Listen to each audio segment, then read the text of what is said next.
प्रभु यीशु मसीह में मेरे प्रिय भाई और बहनों, प्रभु यीशु मसीह के अति पवित्र और जीवनदायी नाम में मैं आप सभी का आज की दिव्य कृपा की प्रार्थना में हृदय से स्वागत करता हूँ।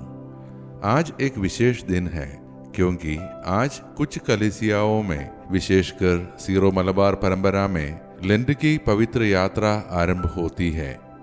लेंट केवल उपवास का समय नहीं है, यह आत्मा के नवीनीकरण का समय है, यह भीतर झांकने का समय है, यह परीक्षा को अवसर में बदलने का समय है। आज का हमारा मनन का वचन हमें एक चुनौती देता है। जब तुम नाना प्रकार की परीक्षाओं में पड़ो तो इसे पूरे आनंद की बात समझो। कैसे संभव है कि हम परीक्षा में आनंद माने, क्योंकि परीक्षा हमें तोड़ने नहीं, हमें गढ़ने आती है। आज हम प्रार्थना करेंगे कि इस लेंट की यात्रा में हम शिकायत नहीं, धैर्य चुने, भय नहीं, विश्वास चुने, कमजोरी नहीं, आत्मिक मजबूती चुने। मैं उन सभी का हृदय से धन्यवाद करता हूँ जो नियमित रूप से इस दिव्य कृपा की प्रार्थना में भाग लेते हैं, इसे अनुग्रह प्राप्त करते हैं और इसे दूसरों के साथ साझा करके अनेक जीवनों में आशीष का कारण बनते हैं। प्रभु आप सभी को भरपूर आशीष दे। आज का हमारा मनन का वचन हम सुनेंगे याकूब का ग्रंथ से, अध्याय 1 पद संख्या 1 से 11। प्रेरित याकूब लिखते हैं, मेरे भाइयों, जब तुम नाना प्रकार की परीक्षाओं में पड़ो तो इसे पूरे आनंद की बात समझो, क्योंकि तुम जानते हो कि तुम्हारे विश्वास की परीक्षा से धैर्य उत्पन्न होता है। यदि तुम में से किसी को बुद्धि की गट्टी हो तो वह परमेश्वर से मांगे, धनी अपने दीन होने पर घमंड न करे। मेरे प्रिय भाइयों और बहनों, प्रेरित याकूब हमें जीवन की सच्चाई बताते हैं। परीक्षाएं आएगी, विश्वास का मार्ग आसान नहीं है, पर यहाँ एक अद्भुत वाक्य है, परीक्षा में आनंद मानो। यह आनंद परिस्थिति में नहीं, परिणाम में है। जब सोना आग में जाता है तो वह जलता नहीं, शुद्ध होता है। लेंट की यात्रा भी ऐसे ही है। यह आत्मा की भट्टी है, यह हमें शुद्ध करती है। आज हम में से कई लोग परीक्षाओं से गुजर रहे हैं, जैसे आर्थिक संघर्ष, स्वास्थ्य की समस्या, पारिवारिक तनाव, बच्चों की पढ़ाई की चिंता, भविष्य की अनिश्चितता।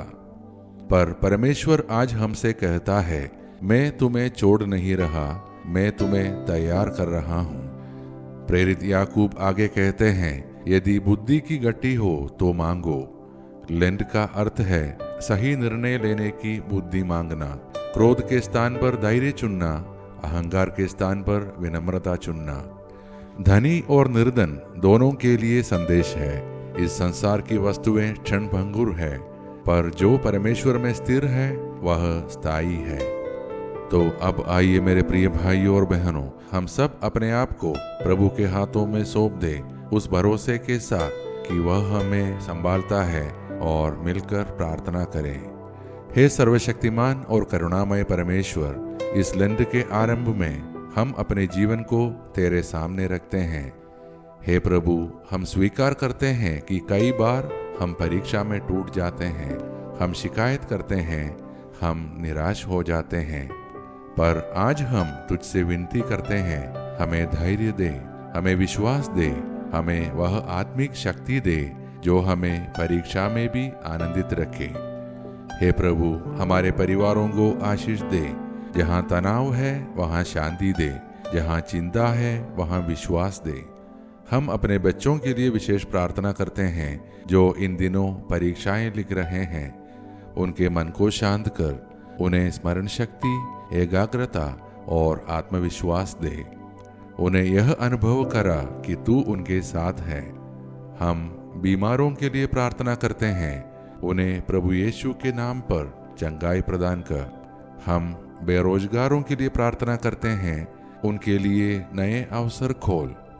हम आज जो जन्मदिन और विवाह वर्षगांठ मना रहे हैं, उनके लिए प्रार्थना करते हैं, उनके जीवन को आनंद और स्थिरता से भर दे। हम उन सभी प्रार्थना निवेदनों को तेरे सामने रखते हैं जो लोगों ने हमसे आग्रह किए हैं कि हम उनके लिए प्रार्थना करें। यदि उनकी प्रार्थनाएं तेरी इच्छा के अनुसार हो तो उन्हें पूरा कर। हम सभी को हर प्रकार के पाप, हर हानि, हर दुर्घटना और अचानक व असामान्य मृत्यु से सुरक्षित रख।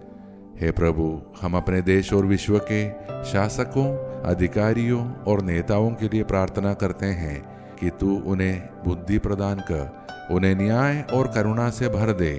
हमारे देश और विश्व में धार्मिक सद्भाव और भाईचारा सदा बना रहे, घृणा समाप्त हो और शांति स्थापित हो। ये सारे प्रार्थनाएं और हमारे मन के अन्य प्रार्थनाएं हम समर्पित करते हैं हमारे प्रभु और तेरे पुत्र यीशु मसीह के नाम पर। आमीन। मेरे प्रिय भाई और बहनों, यदि आज की यह प्रार्थना आपको लेंट की इस यात्रा में धैर्य और विश्वास से चलने के लिए प्रेरित करें तो कृपया इस प्रार्थना को लाइक करें और अपने परिवार व मित्रों के साथ इसे साझा करें ताकि और भी लोग इस आत्मिक नवीनीकरण का अनुभव कर सकें। हम सब कल की दिव्य कृपा की प्रार्थना में फिर एक साथ मिलेंगे। तब तक प्रभु हमको और हमारे परिवार को अपने प्रेम और संरक्षण में सुरक्षित रखे। धन्यवाद के साथ स्तुति का